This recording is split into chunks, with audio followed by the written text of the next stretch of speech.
रामायण की कथा में जिस सोने की लंका का वर्णन मिलता है वह रावण की नहीं है, बल्कि उसका निर्माण भगवान शिव ने माता पार्वती के कहने पर कराया था। रावण की लंका रावण की नहीं, भगवान शिव की थी। सोने की लंका माता पार्वती के श्राप के कारण राख हो गई थी। रावण को अपनी सोने की लंका पर बहुत अभिमान था।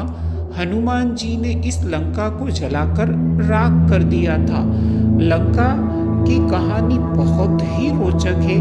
दरअसल रावण को लंकापति कहा जाता है। रावण स्वयं को लंकापति कहलाने पर प्रसन्न होता था।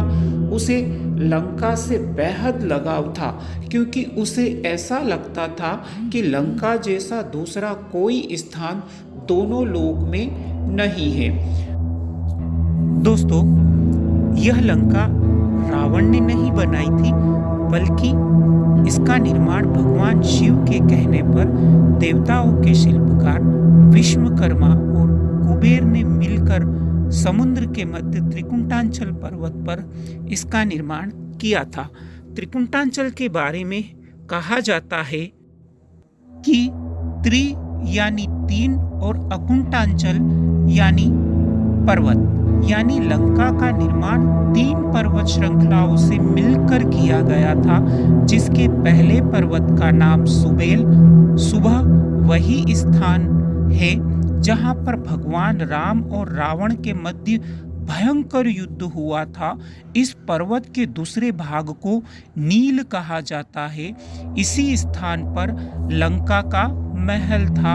इस पर्वत का सबसे सुंदर भाग सुंदर पर्वत था, जहां पर अशोक वाटिका थी। इस स्थान पर माता सीता को रावण ने रखा था।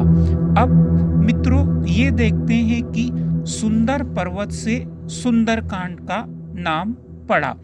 हनुमान जी को प्रसन्न करने के लिए सुंदरकांड का पाठ किया जाता है, जो सुंदर पर्वत नाम से जुड़ा है। जब भगवान राम ने हनुमान को सीता जी का पता लगाने की जिम्मेदारी सौंपी, तो इस पूरे अभियान को तुलसीदास ने सुंदरकांड नाम दिया। अब मित्रों, प्रश्न ये है कि लंका का निर्माण हुआ क्यों? तो मित्रों, पार्वती जी की इच्छा भगवान शिव ने पूरी की।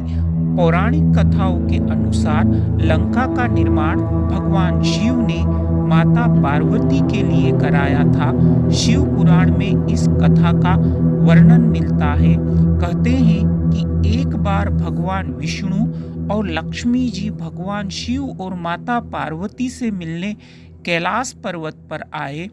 ठंड के कारण लक्ष्मी जी ठिठुरने लगी। सर्दी से बचने के लिए उन्हें पूरे पर्वत पर कोई स्थान नहीं मिला। तब मजाक में लक्ष्मी जी ने माता पार्वती से कह दिया कि आप इस पर्वत पर कैसे जीवन व्यतीत करती है। इसके बाद माता पार्वती ने वैकुंठ धाम की यात्रा की।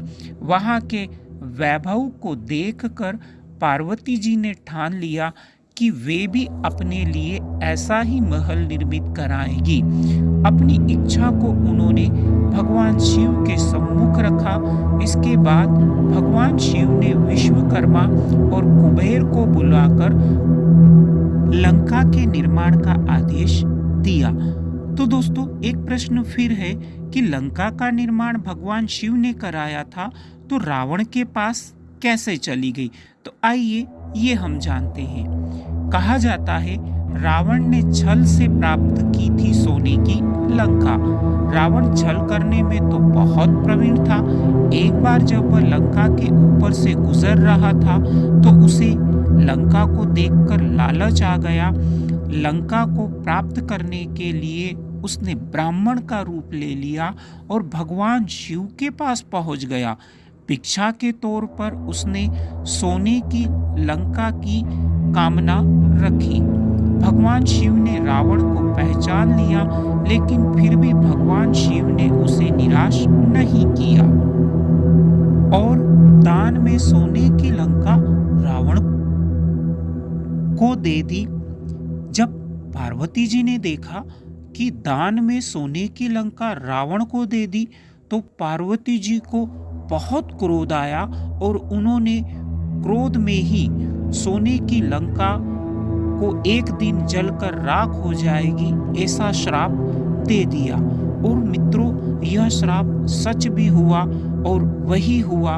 हनुमान जी ने सोने की लंका को जलाकर भस्म कर दिया। तो मित्रों, ये थी सोने की लंका माता पार्वती के श्राप की वजह से भस्म हो गई। तो मित्रों, आपको यह पौराणिक जानकारी कैसे लगी, इसको कमेंट में ज़रूर बताएं, और अच्छी लगी तो आप मेरे वीडियो को अवश्य लाइक करें और चैनल को सब्सक्राइब ज़रूर करें, ताकि आपको ऐसे ही पौराणिक जानकारी से रूबरू करवाया जा सके। तो जय श्री महाकाल दोस्तों, ओम नमः शिवाय।